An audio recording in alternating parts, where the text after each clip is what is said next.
Pai do Senhor Jesus, meus irmãos, estamos nós aqui para mais uma pré-aula, né? Na verdade, para a última, né, do trimestre. Como passou rápido esse trimestre, né? Para nós fecharmos esse trimestre da escola dominical, né? Em que nós falamos sobre a defesa da fé cristã, né? Então, durante todo o trimestre, nós trabalhamos em cima de entender as heresias para poder combatê-las, né? Com a palavra de Deus. E hoje nós vamos fazer o fechamento falando da palavra de Deus como um pilar que nos dá sustentação para que nós possamos trabalhar a defesa da fé.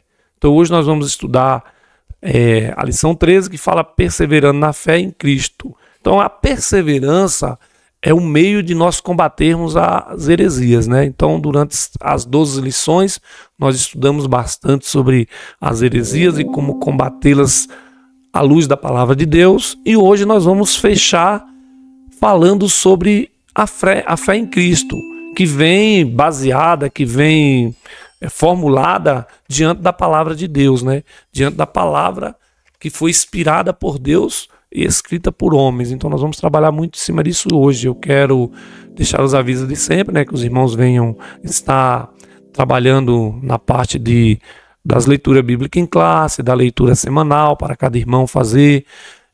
A leitura bíblica em classe ser dividida os versículos, cada irmão lê um versículo, a leitura semanal sendo estimulada a cada irmão fazer seu devocional baseado na leitura semanal, e também os hinos da harpa, né, meus irmãos? Nós estamos sempre louvando o hino da harpa para não deixarmos esse bom costume desaparecer, né? Nós somos responsáveis em manter esse bom costume dos hinos da harpa cristã dentro das nossas igrejas, né? Então nós vamos aqui para a lição 13. O nosso textuário se encontra em 2 Pedro, capítulo 1, verso 19, e diz assim: E temos muito firme a palavra dos profetas, a qual bem fazeis em estar atentos, como a uma luz que ilumina em lugares escuros, até que o dia esclareça e a estrela da alva apareça em nosso coração. 2 Pedro, capítulo 1, verso 19. A nossa verdade prática é assim: a Bíblia Sagrada é o único instrumento moral e espiritual estabelecido por Deus para aferir nossa conduta diante do Criador, da sociedade, da pátria e da família. Nós temos, irmãos, a Bíblia Sagrada como uma régua, como um parâmetro, para que nós possamos, estabelecer diante de Deus, uma conduta tanto moral quanto espiritual. E essa conduta moral, ela vai abranger toda a sociedade. Ela vai dar uma formulação para a sociedade, ela vai dar uma firmeza para a família, e ela vai dar vamos dizer assim, um meio para que nós possamos vivermos em sociedade e cuidarmos e defendermos a nossa pátria, né? Então, nós vemos a Bíblia hoje como um pilar para tudo isso, mediante aqueles que acreditam na palavra de Deus, na fé da palavra de Deus, né? Que nossa fé está firmada em Cristo. A leitura bíblica em classe encontra no livro de 2 Timóteo, capítulo 3, do verso 10 ao 17. A escola dominical vai ser bem falada em cima desses 7 versículos, que vamos trabalhar na escola dominical. Não vou nem ler aqui porque vai tomar muito tempo, mas durante a lição nós vamos falar muito sobre o que está escrito nesses 7 versículos de 2 Timóteo. A introdução diz assim: as religiões mundiais e os movimentos dissidentes delas possuem diversos escritos sagrados. No cristianismo, a fonte de autoridade é a Bíblia Sagrada. A autoridade bíblica deriva sua origem em Deus. Isso encerra a superioridade das Escrituras como plena e total garantia de infalibilidade. Mas não falta quem indevidamente reivindique essa mesma autoridade, ou até mais que as Escrituras. Nós vemos que as religiões, alguns movimentos, eles têm sua base, eles têm seus escritos. Mas nós, que fazemos parte do cristianismo, que confessamos a fé em Cristo, temos a Bíblia Sagrada como nosso pilar de sustentação, de transformação, de libertação e de mudança para a vida do ser humano.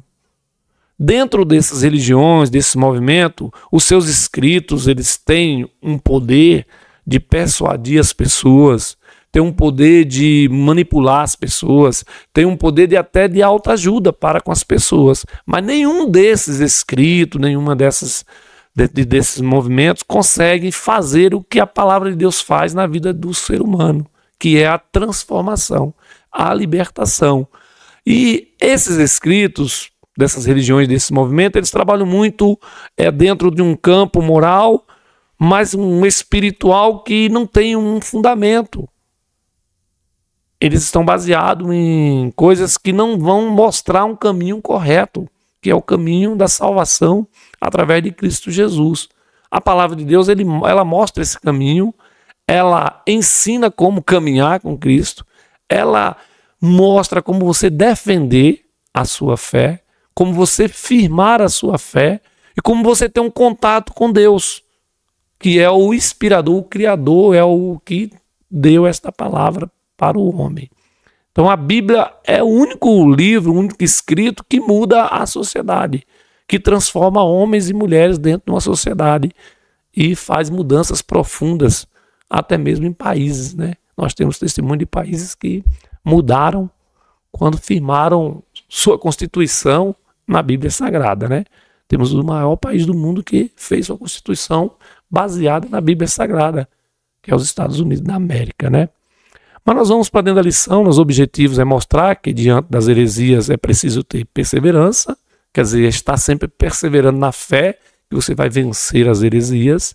É enfatizar a necessidade de sempre aprender com a palavra de Deus, quer dizer, eu nunca estou completo, eu sempre preciso aprender mais, como servo de Deus.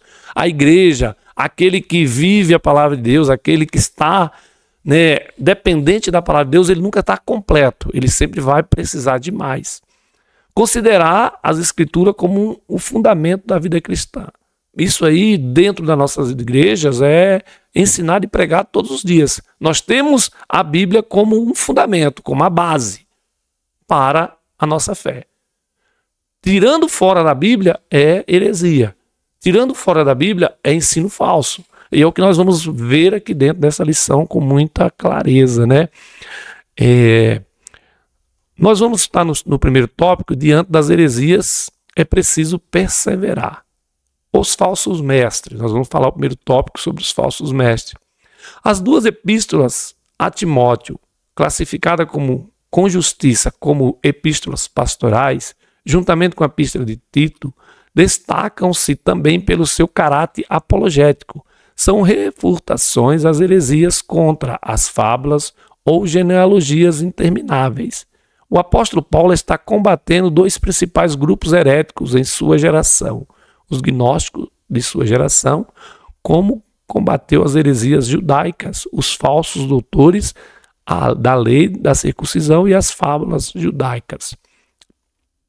Percebemos que o Paulo, ele trabalhou nas cartas a Timóteo e a Tito com um aspecto de cartas pastorais, cartas que ensinam, cartas que direcionam, cartas que mostram o caminho para que um servo de Deus possa seguir. Ao mesmo tempo, elas é considerada como apologéticas, né? A apologia quer dizer defesa da fé. Então, ao mesmo tempo que Paulo ensinava, mostrava para Tito e para Timóteo como ensinar os irmãos, ele também, dentro das cartas, ele embutiu a defesa na fé. Então, o Paulo, ele viveu muito isso, combatendo o gnosticismo, combatendo o judaísmo, combatendo os falsos profetas e doutores que tinha no meio da igreja, com suas fábulas, com suas leis, né, de circuncisão que eles queriam implantar de qualquer maneira. Então, Paulo usou as cartas pastorais direcionadas a Timóteo e a Tito, tanto para ensinar, redaguir, quanto para também combater a heresia, né? Então elas foram consideradas também umas cartas apologéticas, quer dizer, mostrando a verdadeira fé para combater os falsos ensinos, né? Nós temos aqui hoje, irmãos, uma novidade, está presente conosco o Kelvin, e eu queria que ele desse um palpite, desse uma palavra sobre defesa da fé, sobre Paulo escrevendo as cartas pastorais, Paulo falando aos pastores, até jovem como ele, Timóteo e Tito. Kelvin, você está com a oportunidade de falar. Paz do Senhor, Gilson, tudo bom? É muito importante esse ponto que foi falado sobre Paulo defender a fé e escrever a carta de Tito de Timóteo, né, e Tito também, porque Tito estava em Éfeso, né? E anos antes foi falado, né? Ali, acho que por Pedro, que haveria lobos vestidos em pele de cordeiro. E é até o texto aí, a imagem da revista, que é muito importante, porque Timóteo vivia isso na época de Timóteo. Porque aquilo que foi falado para ali, né, anos antes, se tornou realidade. E Timóteo viveu muito isso na pele. E aí, quando Timóteo ele tá ali passando por tudo isso, Paulo ele vem com a carta de Timóteo apologética para defender a fé. E se a gente for olhar hoje, em 2025, nós conseguimos ver as mesmas coisas. Nós temos hoje muitos lobos em pele de cordeiro, muitas pessoas propagando um falso evangelho. É um evangelho que ele é errado, um evangelho de facilidade, um evangelho em que você não precisa se voltar para Cristo, um evangelho que você não precisa de arrependimento, você não precisa, você pode viver sua vida, que mesmo assim Deus é amor e Deus te ama. Então hoje nós vivemos aquilo que Paulo vivia, e nós temos hoje muitos pastores, pregadores que estão vivendo essa heresia. E aí quando você vai ver os comentários, as pessoas falam: meu Deus, mas não existe alguém para poder lutar contra essas pessoas, brigar contra essas pessoas, defender a fé contra essas pessoas. E essa revista veio exatamente no momento muito propício. Se a gente for ver as revistas que nós estamos tendo nos últimos trimestres, a maioria delas, elas vêm com esse objetivo de ser uma revista que lute contra essas falsas doutrinas, essas falsas religiões, e aumentando a nossa fé. Por exemplo, a carta, a revista dos jovens, que eu tenho lecionado, ela fala sobre a autenticidade do cristão. Então é muito bom, e essas revistas elas vieram muito propício nesse tempo que nós estamos vivendo. E percebe que a gente tem até um paralelo entre uma revista e outra. Porque enquanto nós estamos estudando a defesa da fé, vocês estão na autenticidade do cristão. E quanto à experiência que nós vimos que Timóteo teve, irmãos, aqui no segundo tópico vai falar da experiência apostólica, a experiência que o Paulo teve. Paulo teve uma experiência de muita perseguição, de muita luta.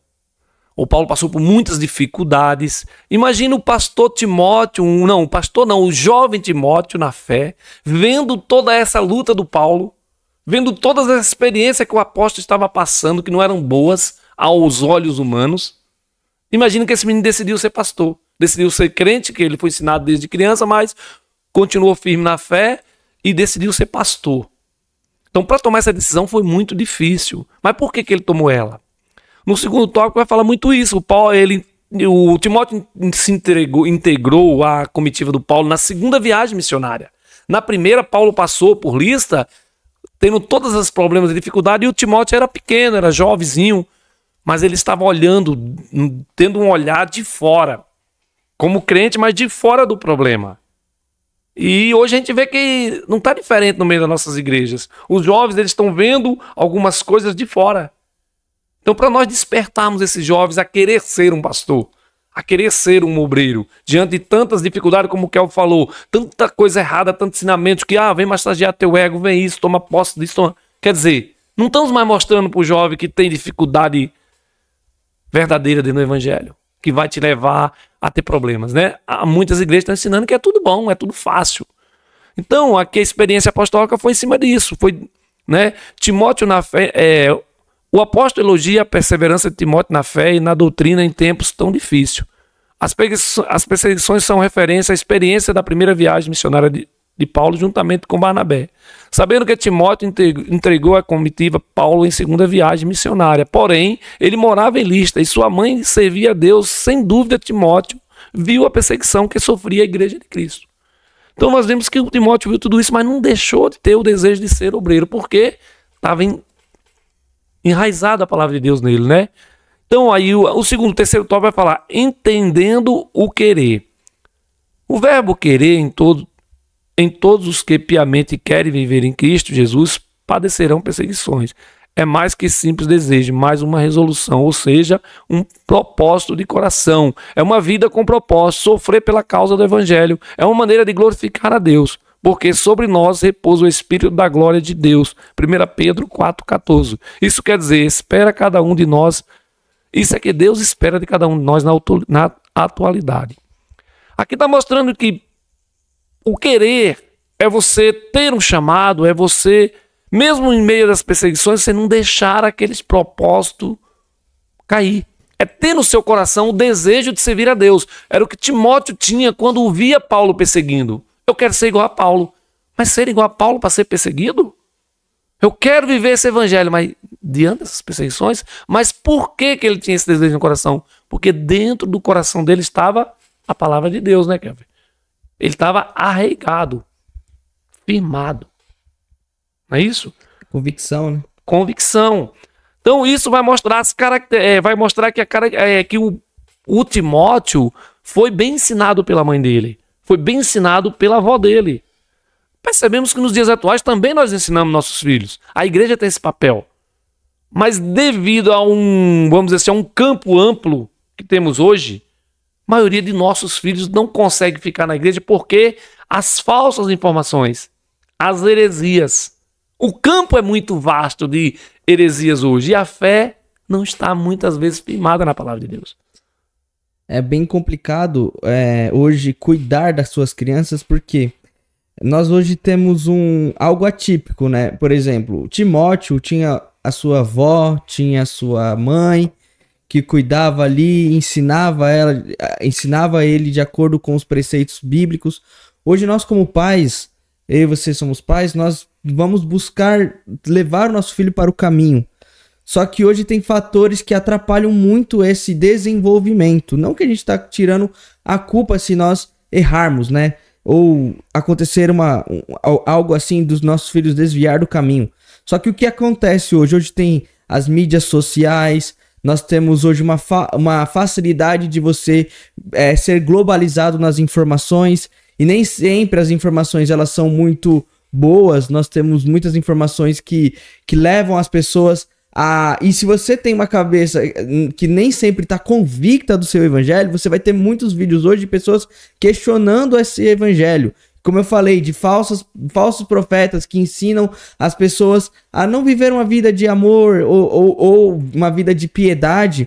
E aí, o que acontece? A cabeça do jovem, que apesar de ter toda a instrução, ele pode se perder no caminho, porque ainda é uma mentalidade que ainda está em desenvolvimento, e todos esses artifícios que tem aí ao decorrer pode atrapalhá-lo nesse desenvolvimento. Por isso que é muito importante, e assim como Paulo ele fala assim para Timóteo, sempre mantenha firme na sã doutrina, sempre busque o sola escritura. Você falou aí da importância das escrituras bíblicas, e um dos pilares, né, do evangelho, do cristianismo é o sola escritura, ou seja, a infalibilidade da Bíblia. Ou seja, você pode ser aliancista, você pode ser dispensacionalista, você pode ser calvinista, você pode ser arminiano, dependente da vertente teológica que você tenha, dependente da vertente que você tenha, dependente de você ser um calvinista, dependente de você ser um arminiano, nós temos que entender que todas essas pessoas, elas entendem que a escritura, ela é infalível. Beleza. Então, Kelvin, diante de todo esse pensamento, de nós entendemos que a Bíblia ela é infalível, sabemos que isso nós entendemos mediante a presença de Deus que está em nós, porque o homem sem Deus também não conhece a Bíblia como nós conhecemos. O homem sem Deus ele conhece a Bíblia como um livro que ele pode abrir e ler e de dar algumas informações históricas. Mas nós sabemos que a Bíblia, além de informações históricas, além de informações morais, tem informações espirituais. E para entender isso, para viver isso, precisa estar com Cristo. Aí nós vamos ver que também os que usam da palavra de Deus para torná-la herética, formar heresias, também se baseiam em algumas passagens bíblicas. Só que nós temos que conhecer as características dessas heresias, dessas pessoas, desses enganadores. Que nós fizemos isso. Senão, como que a gente vai lutar contra eles se a gente não conhece? Então. Como diz o livro lá, A Arte da Guerra, fala assim, para você lutar contra o seu inimigo, você não pode subestimá-lo, você tem que conhecê-lo. Conhecê-lo, isso mesmo. E o que acontece? Durante essas 13 lições, as 12, né, que nós estamos fechando a 13, nós conhecemos todas essas heresias. E aqui no tópico 4, aqui no tópico 1, o 4 está dizendo assim, que o termo usado pelo apóstolo Paulo para enganadores, impostores, é o góis, uma palavra que aparece uma só vez no Novo Testamento e nenhuma na Septuaginta, mas é usado pelos gregos, na literatura grega, como embusteiro, impositor, charlatão, encantador. Então são pessoas denunciadas por Paulo pertencentes ao campo religioso. Então percebe que dentro do campo religioso que Paulo estava, tinha pessoas que usavam da Bíblia para que enganar as pessoas, para ser um impostor, para usar de charlatanismo, para mudar algumas situações, para quê? Para trazer as pessoas para si, para enganá-las. Como combater isso? Conhecendo quem é os impostores. Conhecendo como agem esses impostores, não é isso? Inclusive, eu tava vendo que surgiu aí uma notícia de que existem charlatões, falsos profetas hoje, que dizem que tem o dom das profecias, dom de profecia, e que tem um aplicativo no celular que tem um aplicativo hoje que te dá as informações da pessoa. Então você fala lá as línguas, finge que você tá falando línguas estranhas, você clica lá no nome da pessoa que você vai falar ali, você já sabe ali a vida da pessoa, você fala frases genéricas que vai fazer com que a pessoa fale, nossa, ele sabe, é verdade isso. E aí você engana as pessoas com falsas profecias. Você vê que hoje estão usando até da tecnologia que temos hoje para fazer esse tipo de trabalho. Imagine lá na época que era muito estudiosa as pessoas. As pessoas da época do Paulo, ou de um tempo de, sei lá, 200 anos atrás, 100 anos atrás, eram muito mais estudiosas do que os de hoje. Eles buscavam mais conhecimento. Mas de tanto buscar conhecimento, que essas pessoas, elas conseguiam enganar as pessoas, impor algumas situações que não eram verdadeiras. Então, mas como que você consegue defender-se disso? Conhecendo a verdade, a palavra de Deus. E aí agora nós vamos entrar no tópico 2, que é dizendo, aprendendo, sendo inteirado e sabendo. De quem Timóteo aprendia as Sagradas Letras? É a pergunta. Que é o que nós falamos no tópico anterior até um pouco. Que o Timóteo, ele foi instruído. É o capítulo 3 de 2 Timóteo vai falar isso, né? Que está no texto áureo. Ele foi instruído pela mãe e pela avó. Quer dizer, ele tinha um pilar de ensinamento. Mesmo sem ter um pastor, ou sem ir à igreja toda semana, mas o pai e a mãe eram o pilar de ensinamento. Nós percebemos que hoje, irmãos, nós, como pais, às vezes falhamos nesse pilar de ensinamento, né? Falhamos como ensinadores. E a Bíblia é um livro que tem que ser ensinado, tem que ser falado, tem que ser, vamos dizer, constantemente ensinado. Nós vamos lá, Deuteronômio capítulo 6, em que Deus falou, olha, faz isso de dia e de noite, põe como testeiras, põe no vosso braço, pendura, faz tudo para que as pessoas venham estar próxima da palavra de Deus.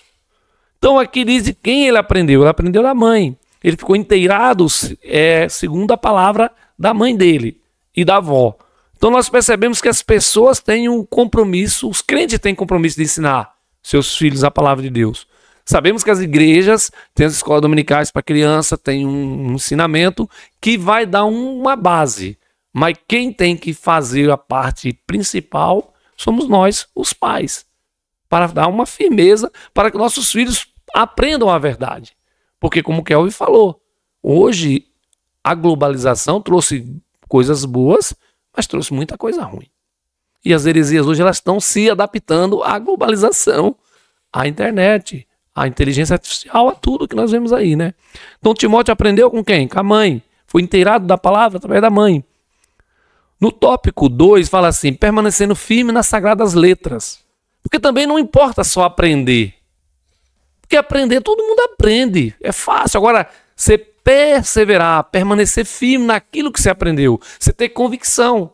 E aqui vai uma experiência minha de vida. Os meus filhos aprenderam a verdade. Viveram a verdade por um período. Mas hoje, quando eu sento para conversar com eles, algumas coisas eles contestam. Devido às informações que chegou até eles agora, que eles acham que aquelas informações podem dar uma dúvida, pode gerar uma dúvida. Não sei se no meio dos jovens está acontecendo isso, que você tem um contato maior com eles. Se está acontecendo isso, dos jovens virem até você, ou até a Rebeca, ou até o professor dos jovens, com algumas contestações sobre a Bíblia.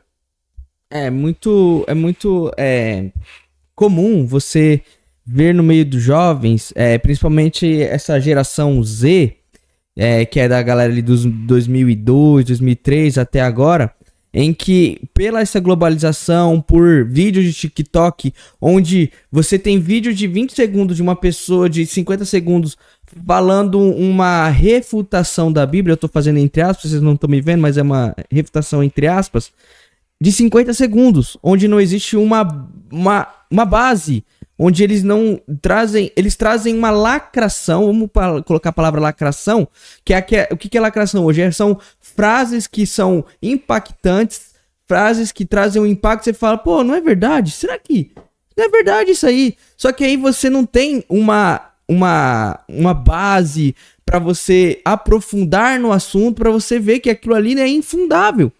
Aí para você poder rebater isso daí, por isso que é muito importante você que tá aqui nessa aula, você que vai dar aula, é importante você explicar para a sua classe que é muito importante você trazer a importância dos estudos bíblicos para os alunos.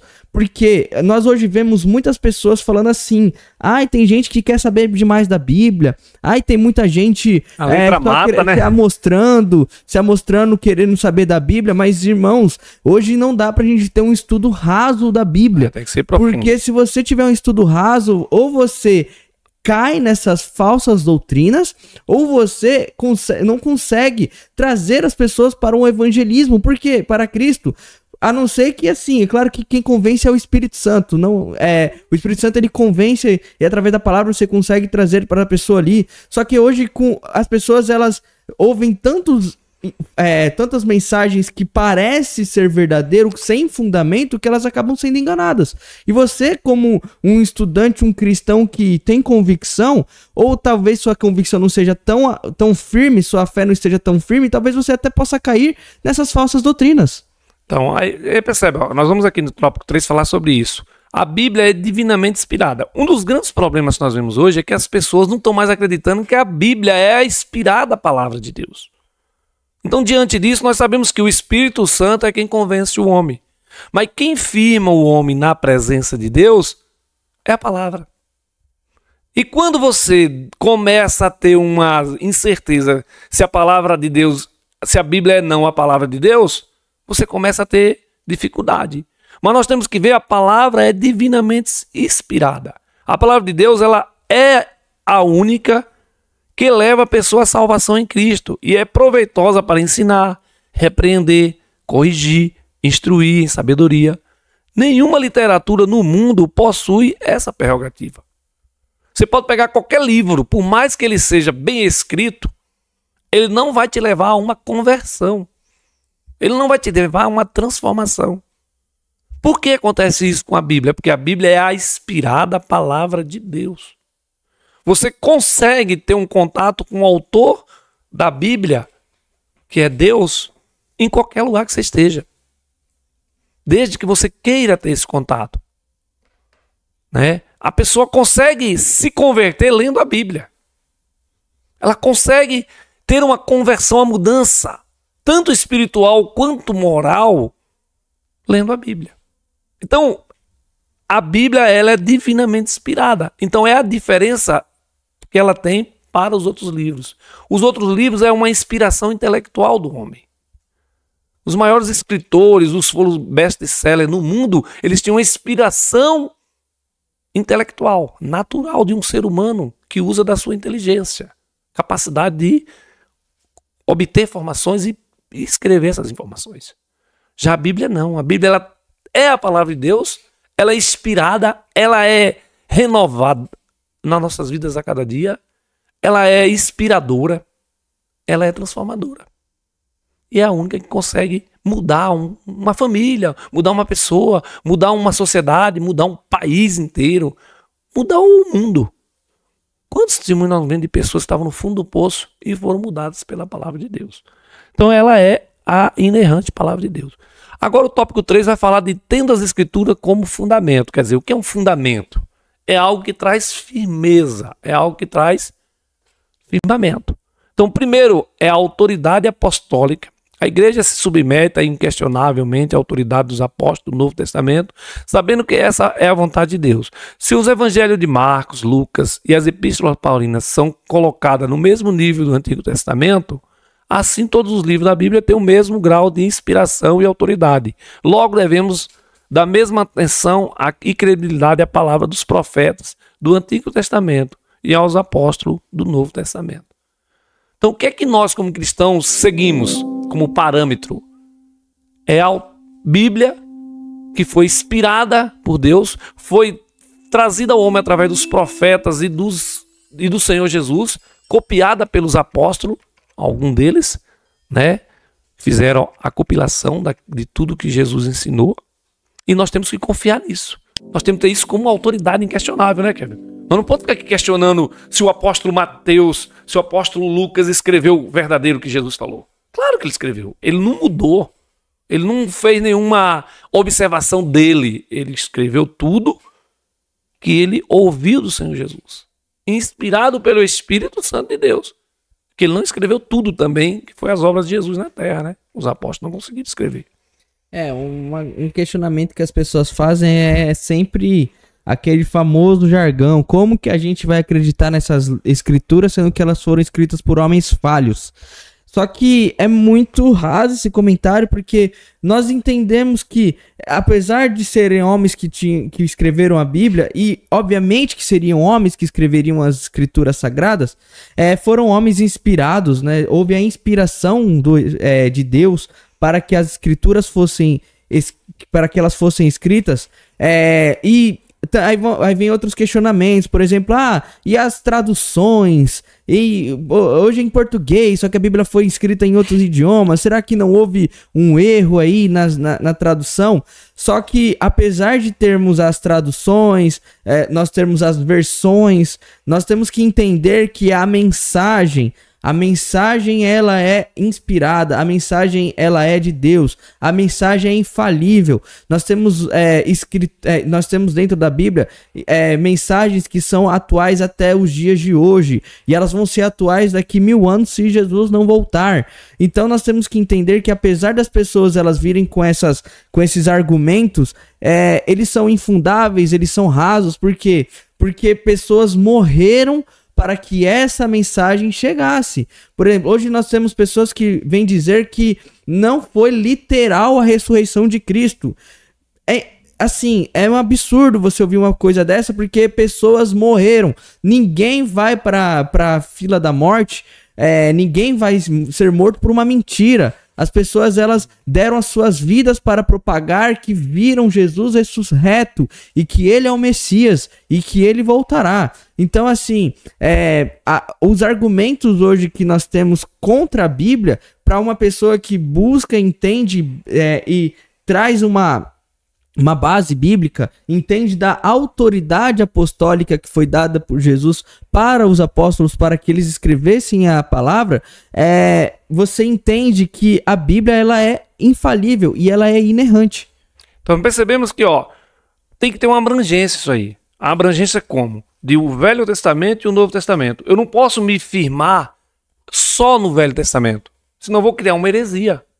Como também eu não posso dizer que só vou me firmar no Novo e que o Velho não tem valor. A abrangência quer dizer o quê? Eu vou juntar os dois, vai ser abrangente.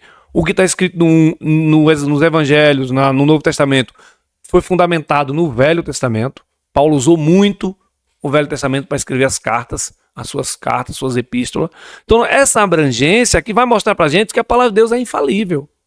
E vai mostrar que também essa palavra ela é viva e eficaz desde sempre. Desde os antigos, né, dos primórdios lá, até os dias atuais, em que nós estamos recebendo ela hoje, através dos escritos que estão aí. Como o Kelvin falou, muita gente contesta traduções, mas o que nós temos que ver é que a mensagem, a essência da mensagem não muda, que é Jesus Cristo é o centro, Jesus Cristo é o Salvador, Jesus Cristo é o que transforma. Então quem é o centro da mensagem da palavra de Deus? Jesus. Isso não muda. Possa ter coisas periféricas que tenham alguma divergência, mas em cima da essência Jesus é o centro de toda a salvação humana, da Bíblia. Né? o centro, quer dizer, a personagem central, desde que muitas heresias colocaram Jesus em algumas posições que não eram centrais. Mas a Bíblia, ela traz Jesus como o centro de toda a transformação. Então, essa abrangência do antigo com o novo, ela é grande, ela é real. Referente à abrangência, é só nós pegarmos o início da Bíblia e o fim da Bíblia. A Bíblia começa falando de um jardim em que o homem foi posto e que pelo pecado o homem saiu do jardim. E como a Bíblia termina? A Bíblia termina com todos os homens, todos no paraíso. Uma restauração no novo de tudo, céu, né? a restauração de tudo. Ou seja, você começa com um início trágico e você termina com um fim glorioso. Isso mesmo. Então, a Bíblia, ela se completa no Antigo Testamento e no Novo Testamento. Nós cremos que as profecias do Antigo Testamento, elas cumprem-se em Cristo e algumas elas virão a ser cumpridas no final dos tempos. Então aí, para nós fecharmos aqui, para não ficar muito longo o nosso papo, vamos falar do manual de Deus, que é a Bíblia. Além de ser valiosa para o quarto propósitos pastorais, né? A Bíblia é proveitosa para ensinar, quer dizer, são os propósitos pastorais dela: ensinar, redaguir, corrigir e instruir em justiça. São os pilares pastorais da Bíblia. Todo pastor ensina isso. Agora, o que ela serve mais? Ela não serve só para os obreiros, ela serve para toda pessoa. Ela consegue reger leis, como eu falei aqui no começo, comentando aqui com o nosso irmão Antes também, que está aqui presente, que a Bíblia é inspiração para as leis que os homens fizeram, as leis judiciárias. Ela é inspiração para as leis morais. Por que eu sei que matar é errado? Matar uma pessoa é errado? Porque a Bíblia diz, não matarás.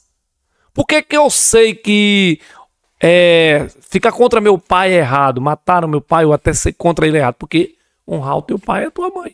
Então a Bíblia, ela tem esse poder. Então, diante de tudo isso, o manual de Deus, a palavra de Deus, ela trouxe um pilar para quê? Para a sociedade. Ela trouxe uma transformação, uma luz para a sociedade, para as famílias. E como que está sendo hoje transmitida essa mensagem? Através da igreja. A igreja é a transmissora dessa mensagem. A igreja é o que recebe a mensagem de Deus. Eu recebo quando eu estou dentro da igreja. Quando servo de Deus, eu começo a crer nessa mensagem que é a palavra de Deus. Mas aí eu começo a transmiti-la a outros, que possam alcançar outros homens, outras pessoas que nem crentes são. Que é a evangelização que tanto Jesus pediu, né? Então esse manual é importante por isso. A palavra de Deus é importante. Diante de tudo isso, nós vamos fechar o trimestre entendendo que para combater todas as heresias, só a palavra de Deus. Só a Bíblia, né, Kelvin? Para nós finalizarmos, Kelvin, dê aí sua opinião final e eu vou ler a conclusão. Peraí, mano, que eu não sei. Diante dessa mensagem aí, diante do manual da Bíblia, diante do manual de Deus, do que Deus deixou como referência para nós, quanto palavra de Deus, como direção. Bom, o cristão, ele tem que entender que você pode ler livros, você pode ler outros livros, mas a Bíblia, ela é a nossa base. A Bíblia, ela é o livro sagrado. Todos os livros, eles podem trazer um aprofundamento dos assuntos bíblicos para nós compreendermos a mensagem que está ali dentro. Mas assim como o Tiago, ele fala, né, quem não tem sabedoria, que peça a Deus, que ele nos dará. É muito importante nós entendermos que a palavra de Deus, as Santas Escrituras, ela é o nosso alicerce, ele é o nosso fundamento para que nós possamos ter convicção do evangelho que nós estamos crendo. Assim como todo esse trimestre nós falamos sobre heresias que levam o povo de Deus à queda, no final aqui nós finalizamos essa revista falando: busque através da Escritura Sagrada o alicerce para que você viva uma vida de cristã autêntica. Isso mesmo. Então aqui a conclusão vai dizer isso aí que o Kelvin falou. A Bíblia é um guia seguro para toda a humanidade e não somente para a igreja. Ela é a única revelação de Deus escrita para o ser humano e a fonte espiritual para aferir a nossa conduta diante de Deus, da sociedade, da família. Trata-se de uma orientação segura para a vida humana. A nação de Israel e para a igreja, bem como as exortações para o mundo, incluindo aspectos políticos, jurídicos, sociais, religiosos das nações. Por isso, o desejo incontrolável do diabo é destruí-la. A igreja tem por obrigação de defendê-la.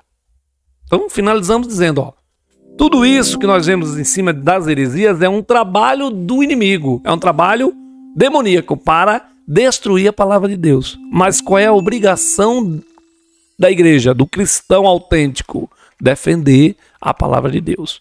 Então, meus irmãos, diante dessa última lição, eu tenho certeza que vocês abriram uma visão ampla para defender a palavra de Deus.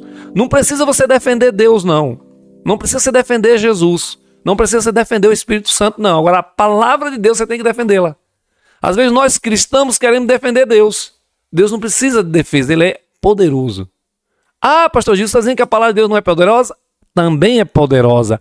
Mas eu tenho que defendê-la diante de muitas heresias que são tiradas da própria Bíblia. São, vamos dizer assim, elas tiram da palavra de Deus, elas fazem algumas mudanças, elas distorcem a verdade para mostrar como verdade, mas não é, uma mentira embutida na verdade. Então eu preciso defender como crente, mas para defender alguma coisa eu tenho que conhecer. Como que eu vou defender algo que eu não conheço? Como o Kelvin falou, alguém vai morrer por uma mentira?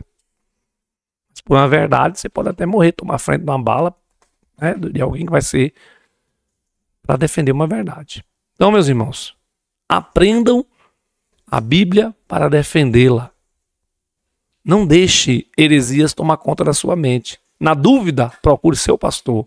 Na dúvida, procure o professor da escola dominical. Não vá procurar pessoas fora da sua igreja. Amém? Deus abençoe todos os irmãos. Sei que hoje ficou um pouquinho mais longo aí, mas é muito bom para nós, para aprendermos mais. Deus abençoe a todos e um abraço até o próximo trimestre.